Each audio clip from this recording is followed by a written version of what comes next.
Welcome to Life by Design. I'm your host, Robyne, and I am thrilled to welcome you to this space for real conversations about how we live, how we show up day in and day out, because the quality of our life is shaped by our habits.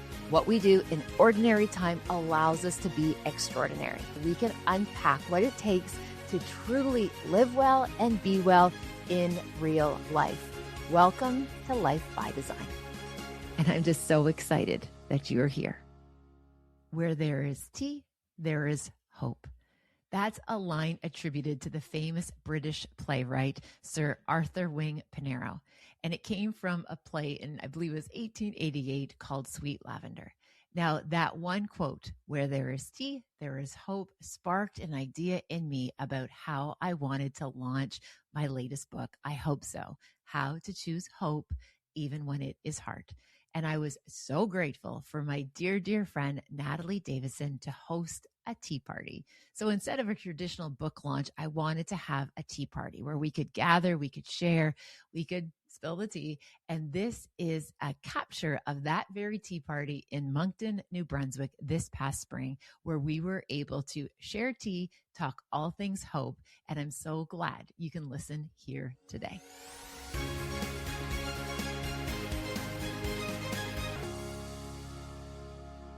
Okay, Robyne, what are all these feelings you're feeling? Oh my goodness. Tell us. First and foremost is deep gratitude, just to be able to be in community with each and every one of you. I know people are very, very busy with full schedules, and the fact that you're here to have this conversation and spend time with Natalie and I feel very, very fortunate. So big feeling first is gratitude, and that this is just so pretty. Like, it is literally so pretty. So that's how I'm feeling.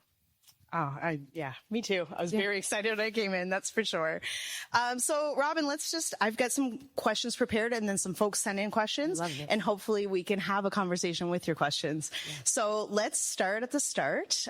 You've written 3 books now: Calm Within the Storm, which is on resilience, Stress Wisely on stress, and now I Hope So. Of all the things you could have written about, you chose hope. Why hope, and why now?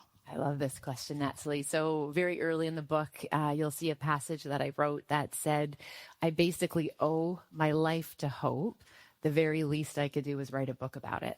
And something, as someone who has had many seasons, very dark seasons, different challenges, different setbacks, one of the through lines that was so evident in my own lived experience, but also people that I have supported, was the power of hope, and how so often it's kind of perceived as this like soft or just kind of passive state, when I had seen that it's actually like saved lives. I've seen that it's changed lives. And I wanted to be able to put energy and focus in giving it that place and space for us to have deeper conversations about it. I love that. So then why is now the time?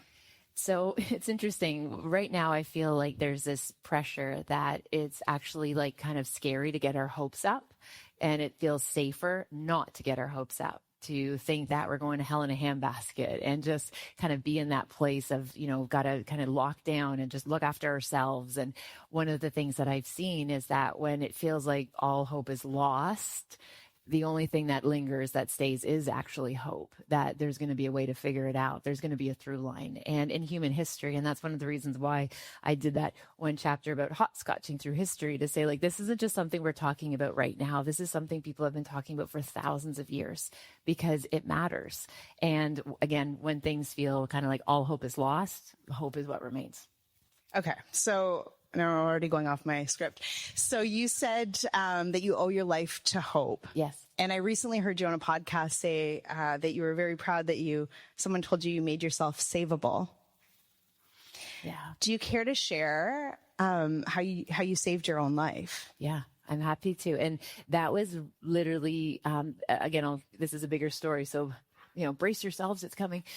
So when I was a teenager, I was in a very dark season, and I struggled. I remember feeling othered as little as kindergarten. Like I was just different than everybody else. I was somebody who, something as simple as I had red hair. Everyone else had other colors but red hair. And I was larger bodied, and everyone else was this like tiny little toddler. And I was just taller and bigger than everyone. And my whole life, I just felt different very, very early. And I remember that feeling of rejection as little as kinder care. Like we're talking 4 or 5 years old. I just didn't quite fit in. And one of the things that I felt that really contributed to this being even extra complex was I had the most remarkable mother. Like, I mean, like this woman, like was when people pass, people talk really nicely about the deceased, but like people told me every day how amazing she was when she was still alive. Like my mother, Leslie, was so special. And I remember feeling that like she deserved a good girl. Like she deserved a better kid than me because she was just so good. And again, so just really struggling to kind of find my way. By the time I got to high school, I realized like I was failing all my courses. I had a brother who was gifted. So he was like soaring through life. And then I was this like black sheep little train wreck. And I remember an educator in grade 8 saying to me that, there's really no point of you going to high school. You'll never finish. Like you're not smart enough. And I believed them. We internalize some of these labels and these ideas. So by the time grade 10 rolled around, it was like, this isn't for me. I dropped out, and I know it broke my family's heart, but they loved me so hard, but very helplessly. But they just kept showing up, and they're like, we're going to find a way through this. And I remember being, institutionalized at 16 years old in an adult psychiatric facility because they were trying to protect me from myself. And I think something that I've shared with you before, Natalie, that I know to be true is the people who need the most help, we ask for it in all of the wrong ways.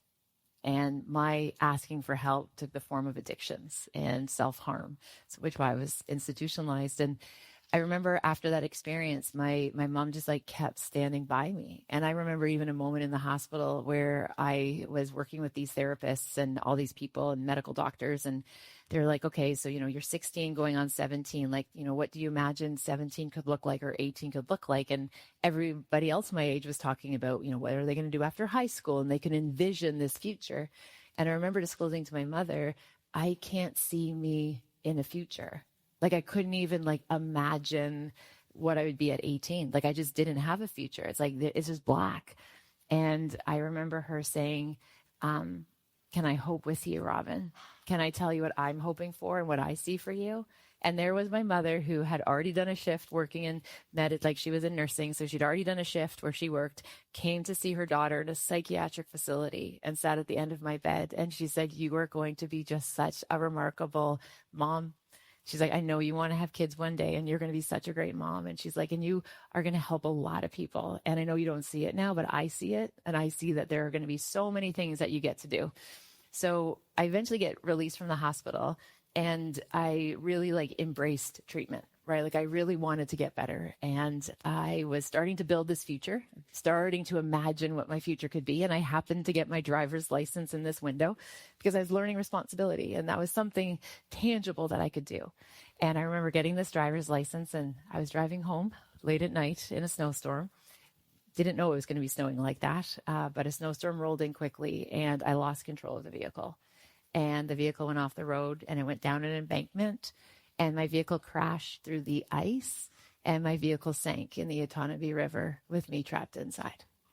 Within seconds, the car got swept away in the current. It fills up through the floorboards with water, and I'm drowning, entombed in this car. And I remember in that moment, I wasn't scared. I really felt angry. And I was angry that I couldn't protect my mom, that I was okay to die, but I wasn't okay with what that would do to my mom. And when I started to think about my mom in that moment and how I write about it and how I shared about it, it's very much like this emotional echo. It was just like a feeling where my mom would have been the first one to tell me that I could do hard things. She told me that all the time, that Robyne, you could do hard things. And I borrowed that belief once again. She believed that I would have a future, and she assured me I could do hard things. So I started to just try to problem solve, how do I get out of this vehicle?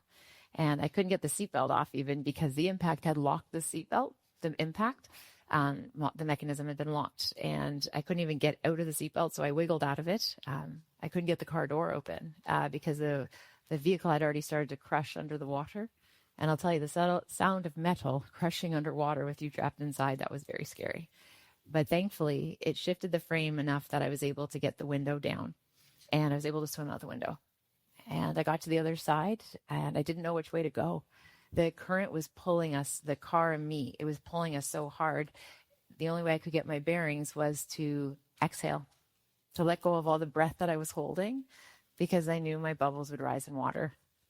And I remember swimming after those wee little bubbles and was able to get myself to the middle of the channel. I was able to break free through the ice, and I was holding the edge. And I remember that night just trying to pull myself up, but every time I did, the ice would break and I'd fall back in. And I just kept going over and over through this. And I remember having this moment, and Natalie and I've shared this too, where I remember thinking, like, at least she'll know that I didn't give up, that I tried to the very end, is the kind of feeling that I was sitting with.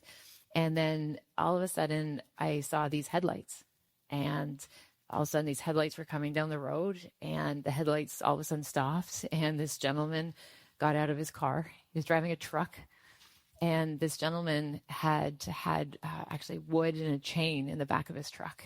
And Joseph made an X with the wood to support his body weight, and he crawled out onto that ice, and he slid out a chain. He wrapped it around my body. It took him 3 times to try and get the chain out to me. And I remember him calling me and saying, like, we're gonna get you out of there. And it was just a random guy in his 30s who risked his life to save me. And I remember waking up from the hospital, and my mother was there, and she asked me, how did you do that? They're so curious. How did you get yourself out of that situation? And I said to my mother, it's very much because you told me I could do hard things. And I remember her leaning close and saying to me, that's not really what we ever had in mind when we told you that. But we're glad it worked in your favor. So this is an experience I have at 16, which very much is this like altering experience that, again, recoveries are never linear, but it was the turning point. And I had lived with this for 30 years. And I released, I hope so, actually 30 years to the date of my car accident. And I was being interviewed, and this is to come back to your question. I just took a wee bit of a roundabout to get to your question. But I'm glad. Your question. You're really doing the heavy lifting here. There you go. And I was being interviewed earlier this year in January, and I was in Coronado, outside of San Diego, being interviewed by a Navy SEAL. Let me tell you, being interviewed by Commander Mark Devine, it's a trip. And he asked me to recount my story, and I shared my story. And this is a story I've shared it openly. I'm able to share my story, and there hasn't been any like new updates to that story other than I continue to live. And that's the big update. But like, really, there's nothing really has changed about that night, February 7th. It's like that happened. And anyway, and all of a sudden this mighty Navy SEAL, and let me tell you, this guy is everything you imagine OG Navy SEAL. He kind of looks like Thanos, but he's not purple from the Avengers. Like, he is literally a beast, right? And I share my story, and he looks at me and he said, you made yourself savable. And nothing had changed in my understanding of my story in 30 years. And in that moment, it was the first time that I actually acknowledged that I actually helped myself that night. I've been very quick to thank Joseph Todd, who rescued me, and he was awarded the Governor General's Award for Bravery. Like, he was recognized and acknowledged. But Commander Mark Devine was the first person in 30 years that said, you helped too, that you made yourself savable. And that was this gift that he gave me in that moment, where I recognized that, I did okay that night. And yes, there were other people, and the paramedics and the hospital staff. There were so many other people that contributed to it, but it felt so special for somebody at Mark's level of what he's seen and witnessed in the world to say that you contributed to this outcome. And that was really special, Natalie. It was really special to hear it as your friend, and I've heard this story many times, and I just couldn't help but think, Robyne, about my interactions with just regular women in regular everyday moments, though, and how often they're not willing to. Like you just told, everybody's face as you're telling everything you did, and everybody's like, oh my gosh, she's so brave. She fought so hard. Mm-hmm. This is so amazing. And you've been walking around for 30 years, not at all acknowledging what you did. Yeah. And I do think that's such a common experience for us as women. Absolutely. And I wanted to make sure that we discuss that a little bit today so that everybody here has the opportunity to see that if Robyne's not taking credit for saving her own life and getting out of the car and swimming and crashing through you didn't talk about the part where your face hit the ice and you had to then find a way to get out through the ice. I mean, if we're downplaying that, right? Yeah. So often we're giving our credit away. And I just really wanted everybody to kind of like also take that with it, because when you shared that on the podcast, it really struck me. So thank you for sharing that story with everybody. Thank you, Natalie. Okay, so I'm going to come back to hope because that's the agenda. Yeah. A lot of people hear the word hope and think it's kind of like wishful thinking and positive vibes. But you push against that a little bit. So what is hope, actually? I really love this question. When we think about hope and the kind of misconception about it, where I think it often lands is being mistaken for optimism. So optimism is when we're attached to an outcome. I'm optimistic I'll get this job. I'm optimistic the sale will happen, or I'm optimistic for this relationship to, go well. And our sense of this being good is attached to the outcome being what we want it to be. When we think about hope, ultimately, hope is interchangeable more with the word trust. And it's trusting that we're going to be okay. It's trusting that it will unfold, it will be, and it's going to be all right. And so it's being able to have that steadfast state of knowing that I don't know all the controllables. I don't know all these things. So much of this is outside of my control.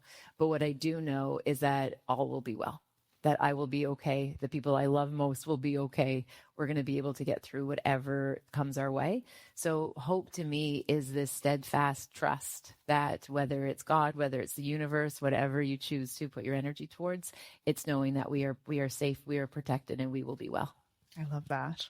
Okay, so you say that hope changes the brain and the body in measurable ways. Yeah. So for the woman in the room who's maybe felt let down by hope before, what does the research show? Oh, the research on hope is so freaking fascinating. And I'm obviously biased because I write about it, but it's actually really interesting. And the fact that there's a practice that's referred to as the fear of hope.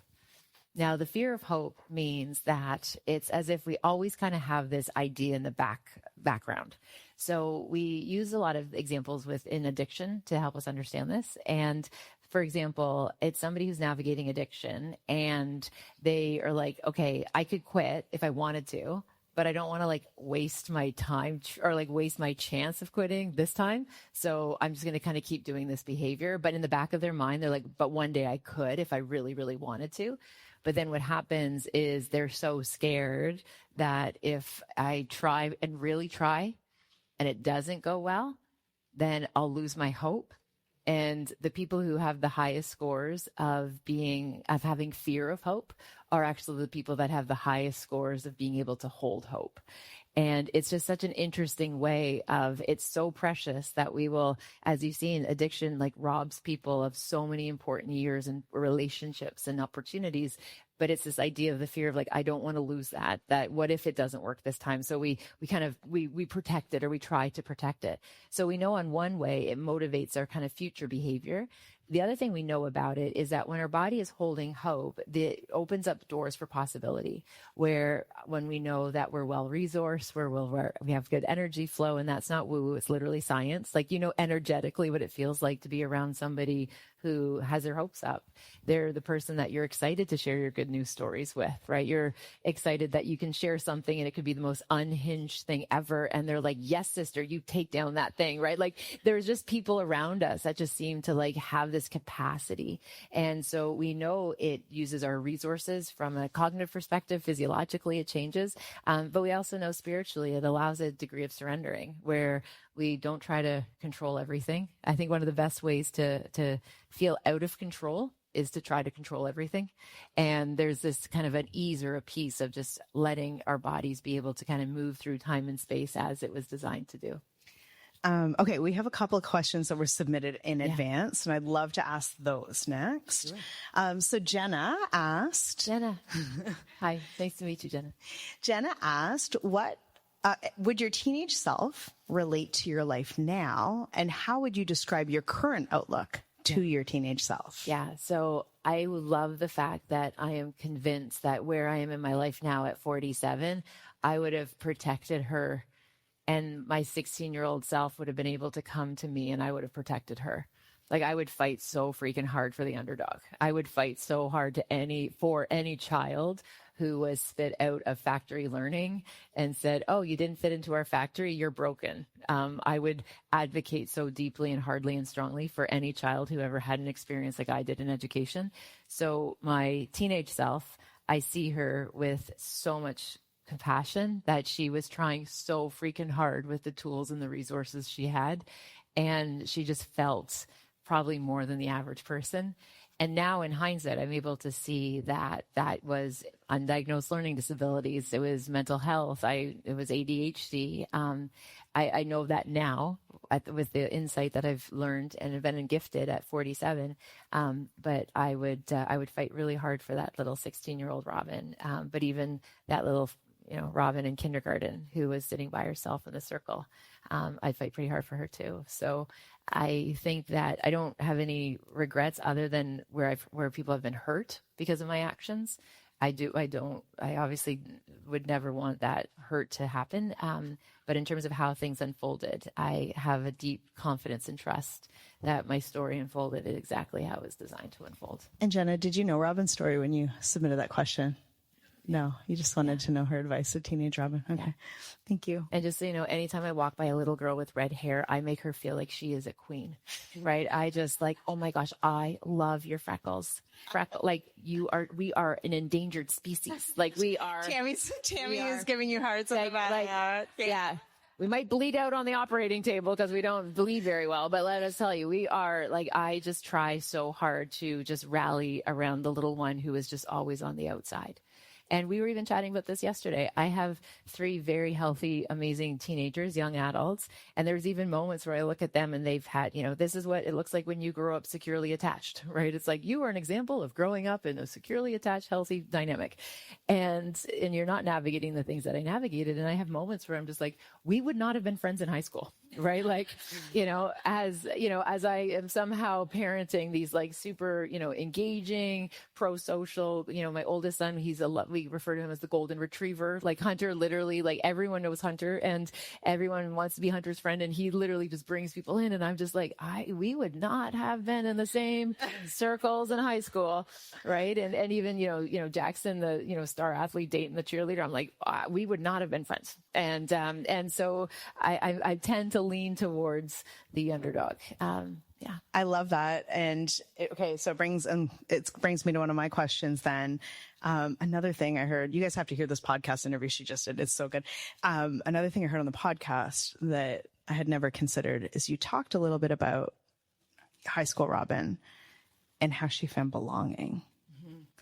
And I thought that is something that anybody who works with children or has children or high schoolers in their life really needs to hear. Yeah. So I say in jest that I would not be in my kids' social circles. Because when I was in high school, where I found my first place of belonging and acceptance was with the kids who also were rejected by community and society. So the first time I felt like I was part of anything was in, a drug circle, right? The first time I thought I was part of anything was when I was with those other outcasts. And I don't say outcasts in a disrespectful way. It's literally people who were outcasted by the norm. And that was the first time where I felt like I belonged. It was people who could relate. And, it was, I remember, being out in the smoking section and just being like, I don't smoke, but, I want to hang out with you guys. And so, okay, I'll start smoking. Literally it was just doing anything to actually feel included. And I'm very sensitive to the fact that, especially with kind of where, the state of the world is, especially for our teenagers right now, is that the loneliness in the heart of teenagers right now, it's so heavy. And when they are experiencing that sense of disconnection and loneliness, we are very susceptible to be in circles that probably are out of alignment with who we are and what we want to be and what we want to do. But it's very tempting. And it was amazing because I remember when I was working in the prison system as in my internship at Kingston Penitentiary, I was a visitor, working, I just just clarify that. It's super awkward when one of my dear friends, a friend who is a friend for a season, I haven't seen her in a long time, but when people are like, oh, how did you meet Dr. Debbie? It's like, oh, I met her in prison. And then I realized that sounds awful. There you go. But what is interesting is I remember working with one youth who I would say was still a youth. He had lived incarcerated longer than he had ever lived on the outside. He committed his crimes at 18 years old and was tried as an adult. And I remember having this moment where he said, I would have gone somewhere else other than this. He was brought into a gang family, and gangs very much are a family to people who have no family. And he said, I would have gone anywhere else if I had somewhere to go. Like I would have walked around it. Like I wouldn't have gotten involved if I had any other options. And here's a 18-year-old who's now in his, late 30s, who's spent more time behind bars than he ever spent in society. So I'm totally going to hijack this, but anybody who knows my son George's story knows that he was othered in school very young. Yeah. And was very much that boy. And he also found belonging in high school, but he found it in Janet's art class. And I know she's like, I hate you, Natalie. But he found it in Janet's art class. And, if you're following, George just was accepted to study fine art at Mount A, but he's not studying fine art to be an artist. He's studying fine art to be an art teacher so he can create belonging in high schools. And I just need everybody to know how incredible this lady is. And she's probably also like jigging work right now. So, so don't tell anybody. But I needed, when you said that on the podcast, all I could think about was how George talks about what happened in art class last year. And it is about where do you find that belonging? Yes. Because we're all doing the same thing, aren't we? 100%. Yeah. We're just trying to find connection. Yeah. And in a world that feels like it shows us connection with, social media, it shows us this connection. It seems like everybody has a tribe and everybody has this like deep circle. But so many of us feel lonely in our own lives. And when we truly find our people, it's a game changer, right? It absolutely changes everything. And one of the things, and I remember saying this to a group I was interviewed on a podcast years ago, and it was around Valentine's Day. And they said to me like, oh, why did you, pick your partner? You've had some unsuccessful relationships. I was surprised you got married again after what you went through and blah, blah, blah. And I said, oh, well, I married my partner without even hesitating. I said, oh, I married my partner because he was good for my nervous system. And I don't think that was the response she was looking for. Like, I think they were looking for like something a little bit more like Valentine's Day and flattering. And I'm like, there is nothing better than having a partner that as soon as your nervous system sees them, they're like, oh, we're good. Like, stand down, soldier. You've fought the day. You've battled your world. And now you can rest. And being around somebody who makes you feel safe, like that's like the ultimate belonging. But what I think unfortunately happens in our culture is we put so much pressure on our romantic relationships that they have to be all things all the time. And one of the beautiful things that I'm learning about now, at 47, is that there are friendships and relationships that aren't kind of the, that aren't like romantic relationships, that we can find that sense of community and that sense of belonging in other places and spaces where our nervous system can be like, oh, I can exhale. Like Natalie's got this, right? And just how good it feels to be in the company. And, one of the kind of, when I'm, coaching people and we're kind of thinking about how do we design their day and how do we design their kind of ecosystem, it's like paying attention to when you're around people where all of a sudden you're like, okay, I feel good, right? I don't have to posture. I don't have to kind of prove myself or earn my worth around the right people. It's just like, oh, this is, I can exhale. One of my passions in life is convincing people to quit bad workplaces. It's my favorite thing to do. I love helping people quit their jobs. It's literally one of my favorites. Literally. Yeah, we have one in the room right now today. Yes. Today, 5 minutes before she walked in, it was official. We have a few in the room. I feel like I've talked about toxic workplaces, but can we find that crew at work, the nervous system regulating crew? 100%. Yeah. And the thing is, again, I had a wee bit of a bumpy go. I talked a wee bit more about it in Stress Wisely, so imagine you go from like high school dropout, recovering addict, post-traumatic stress, like completely black sheep, just like off the charts, troublemaker, disruptor. And then all of a sudden the pendulum swings and now you are 13 years university, overachiever, doctorate degree. Like you literally are here. And being in this moment, Natalie, where I remember thinking, wow, my dream job that is giving me credibility, that is giving me resources, that's allowing me to support my family. This dream job is killing me. University professor. Yeah. Yes. It's like, oh, but this is what I work for. This is like proving that I'm not a high school dropout, because I don't know how far, like, and again, it wasn't conscious where I'm like, okay, I'm a high school dropout. What is the farthest label I can take away from that? I didn't do that strategically, but I just kept going and going. And then what happens is people really reinforce that they're like, oh my gosh, you you have a baby, you drive 2 hours to get to school, you have a full-time job, like you're a super person, right? And you're a super woman. And you're just like, yeah, I am. Look at me. And I can do this. I don't even need a husband. Look at me go. Right. And so I, architected this life where I was so far on the other side, and I realized it was just as destructive, but it was with socially appropriate things, but it was just as destructive as the addict when I was a teenager. Right. It was absolutely robbing me. And when I left my job, and again, I've shared this story, I'll just tell you briefly. I remember coming home from the university, and the university was good for me for a season, right? It gave me opportunities, and I thank that institution. And like many institutions, it's bigger than certain people. And that was one of my reminders that I'm like, this building is bigger than the people in it. And I loved my students. I loved working with my students, but it was the politics. It was administration. Like that stuff was challenging. And I remember having this pressure where I felt like I was supposed to work as if I didn't have kids at home. But when I was at audible home, laugh back there. Yeah. So I felt like I had this pressure that I was supposed to be at the university and don't suggest that you have kids or you have a life outside of this. But then when I was with the kids, and I remember being at kinder music or these mummy programs, and they would be like, oh, so, how are you doing with your, homemade baby food? As I'm like, what? Mm-hmm. Right. And I'm like, you don't have to buy it. Shoppers Drug Mart sells it in jars. You don't have to and I remember telling that to a woman. She's just going on this process of this organic sweet potatoes. I'm like, oh my God, did you know that they sell that shit? You don't have to do all that. And then she looked at me as if oh my gosh, you're poisoning your child. And I was just like, okay, well, baby Gerber looks pretty happy on the cover. And that's got little cute cheeks. And anyway, so outside of work, I felt like it was it was bad that my babies went to daycare literally days after they were born. And so there was this tension there. But again, it served me well for a season. But I remember coming home, and Hunter at the time, I believe he was about 14. And I sat down at the table and I was in a mood, right? Because again, we're going through another strategic planning thing.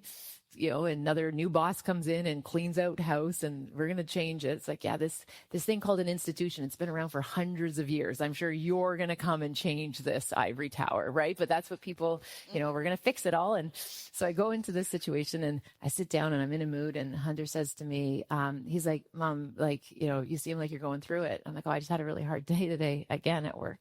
And he said, do you remember when I was young? And I love when 14-year-olds say, do you remember when I was young? And you told me I could be anything when I grow up, as long as I work hard and had the right attitude. He's like, you told me if I just put in my reps, if I work hard, I had the right perspective, that I can do anything when I grow up. And he goes, is that still true? And I said, yes, 100%. And he said, why can't you? And I remember saying, well, there's this thing called pension and benefits and all of these artificial things. And he's just like, Mom, he's like, please bet on yourself. Just bet on yourself. No one is going to work harder for us. They're my brother and sister. We know you got our back. Can you find a way? And this was the same child who just a few months earlier, I remember we were getting ready in the morning, and mornings were always so fascinating because I felt like I oscillated between Mary Poppins at the beginning of the morning, come along, children, let's go. And then I was like Batman by the time it was get in the fucking car, right? It was I started so good intended. I was like, this will be lovely. And then literally it was throwing children into the car.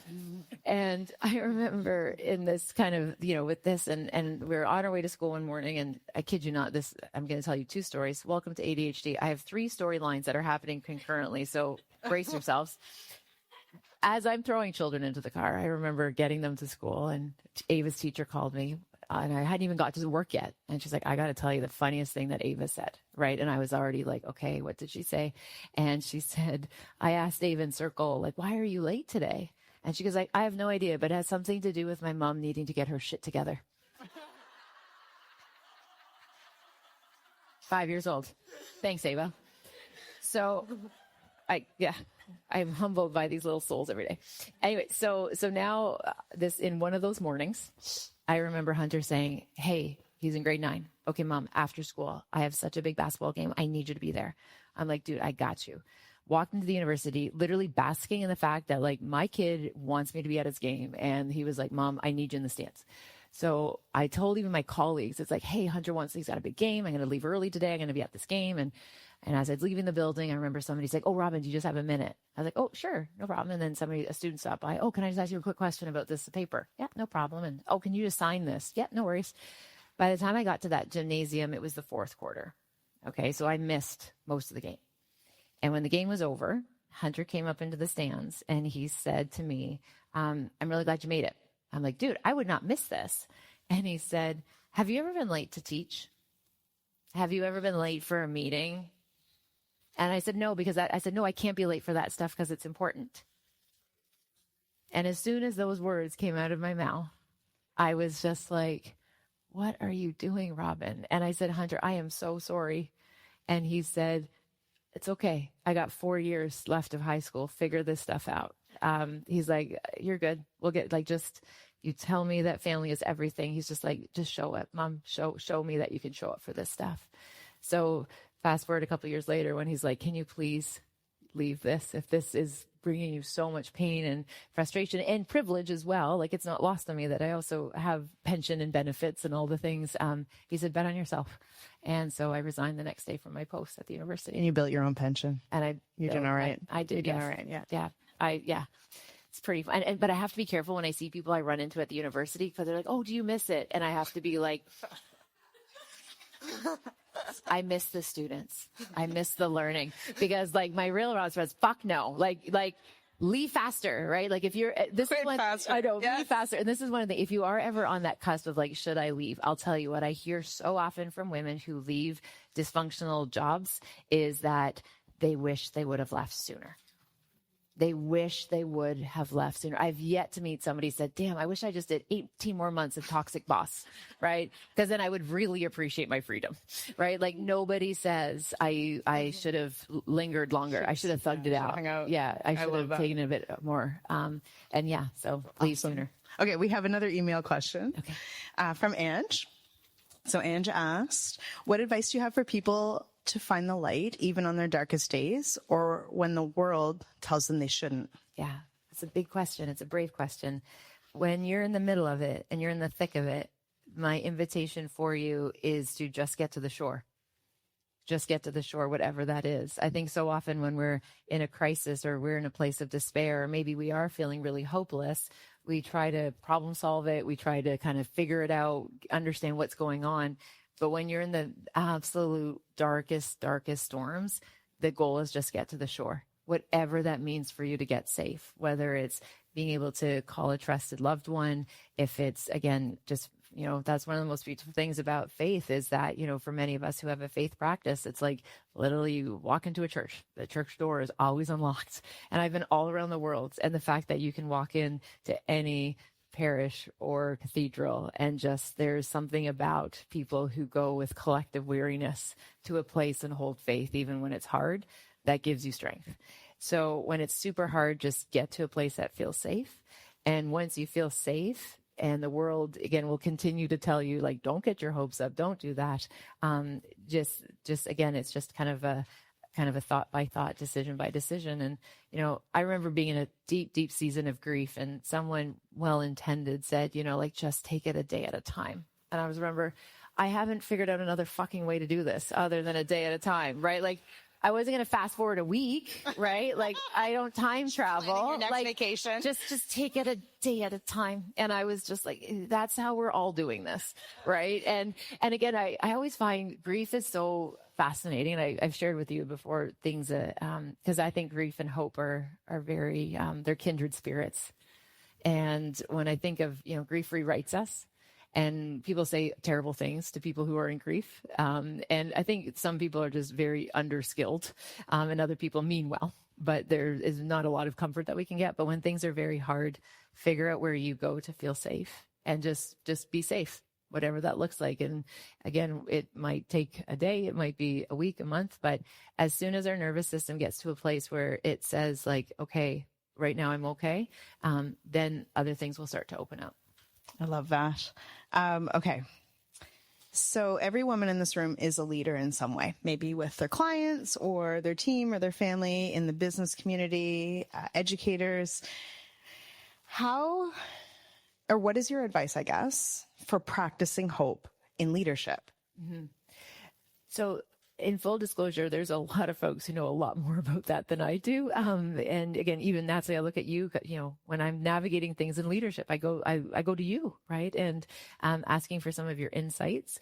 I can speak to the piece around hope in leadership though, as you asked. And I think it's this idea of recognizing what's possible. And it's allowing people to have just a wee bit of spaciousness that we're so quick to think about what could go wrong. Holding space for what could go right, like what's possible. And there's, even a kind of a simple exercise where, if you just kind of pause and, take a moment and just kind of imagine yourself kind of 6 months from now, and whatever that thing is that you are worried about or that's concerning you or is challenging, just imagine 6 months from now, kind of having this kind of quantum leap into the future, and just imagine what it feels like to not carry that.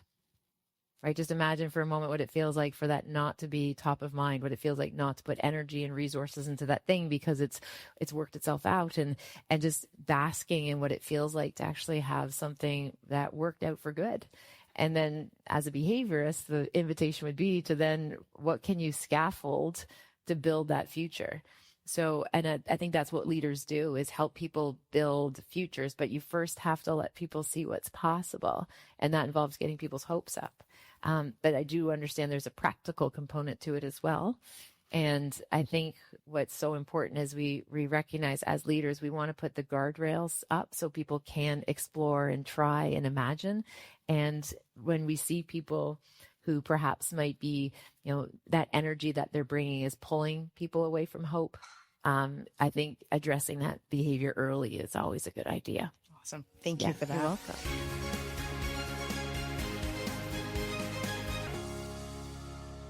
Thank you for listening to that special episode today.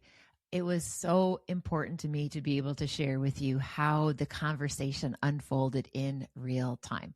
Now we're just getting started. You enjoyed part 1. Stay tuned for part 2, where we take questions from the participants, for the people who joined us in our tea party. And I'm excited to be able to share that with you next.